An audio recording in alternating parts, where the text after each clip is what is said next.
Greetings for Yugadi. We are about to welcome the beginning of the year with its astronomical significance.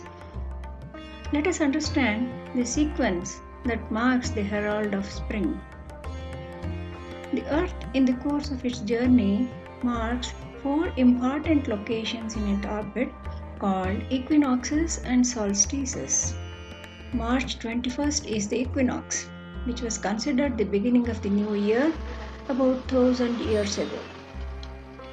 The day-to-day counting was done with the help of the moon. The year has 12 lunar months. However, there is a difference in the number of days since the solar year is 365 days long while the lunar year will be short by about 11 days.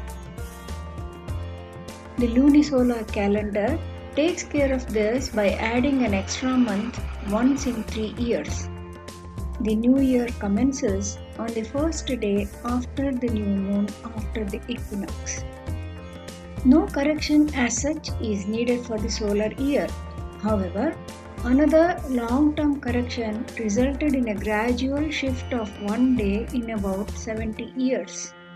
Thus, the dates have moved from March 21st to April 14th. The Sun used to enter the constellation of Aries on March 21st about 1000 years ago. Now it does the same on 14th April. This year we have the two coming just a day apart. We have Ugadi for both calendars this week. We also have a very interesting celestial event to watch on the 17th. Mark the date.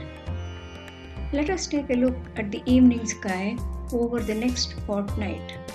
The brightest star is Sirius or Lubdhaka. Next to it is the bright constellation Orion. You can see Gemini and Auriga. Towards the horizon, you can see Taurus and the pale red dot Mars. South offers a mesmerizing view with the necklace-like pattern of the Milky Way with Canopus and a false cross. The southern cross is at the edge of the horizon. Turn to the east. Here is Leo, and very close to the horizon you can see the blue star Spica or Chitra and also the red star Arcturus or Swati. In the north, you see the familiar constellation Ursa Major or Saptarshi Mandala. There is no moon visible on the 12th, not even on the 13th. On the 14th, a thin crescent moon will appear in the west. It gradually moves higher and higher towards the zenith day by day. On the 17th, watch out. At about 7:35 p.m., a faint dot appears just below the moon, that is Mars. In another 10 minutes, it separates from the moon. This event is called occultation when the moon is covering the planet Mars. It's a rare event and so remember to click. The moon marches forward day by day. In order to understand this, let us understand how to use the all-sky chart. In this circular chart, zenith is represented by the center of the circle. Let us use it for a very interesting event on the 12th. On the 12th at 7 p.m., turn to northwest. Watch out. The International Space Station appears as a bright dot moving from northwest towards Orion. Then it moves between the bright stars Sirius and Canopus. It disappears in the south by about 7-8 p.m. This helps in locating these stars. This will also help you to understand that the chart is meant to be viewed upwards. Now let us see the movement of the moon in this chart. On the 20th, Moon is at the zenith at dusk. That means it is separated by an angle of 90 degrees from the Sun. Its shape has changed from crescent to half. In another 5 days, it becomes gibbous but not yet full. By 25th, it would have moved towards the eastern horizon.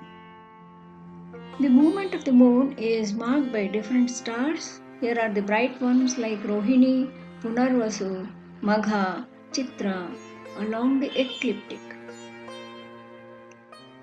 Now let us take a look at the small changes in the night sky that have taken place during these 15 days. Turn to the east.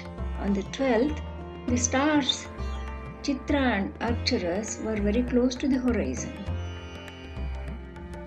By 25th, they are much above the horizon. In the north, the orientation of the constellation Ursa Major has changed. In the west, Taurus is almost lost in the twilight. In the south, the Milky Way presents a beautiful view with a complete view of the Southern Cross, which was near the horizon 15 days earlier. Now, let us understand the movement of the moon with the help of the sun-moon clock. In this clock, the earth is at the center. On the 12th, the angle between the sun and the moon is 0. This is what we recognize as the new moon day. Day by day, the angle increases and the shape also changes from crescent to half. Recall that on 20th we had seen that the angle was 90 degrees. That is shown here also. As it progresses further, it changes to gibbous. What happens when the angle increases beyond 180 degrees? Let us wait and see. Greetings for Ugadi. Don't forget to watch the occultation of Mars on 17th evening. Namaste.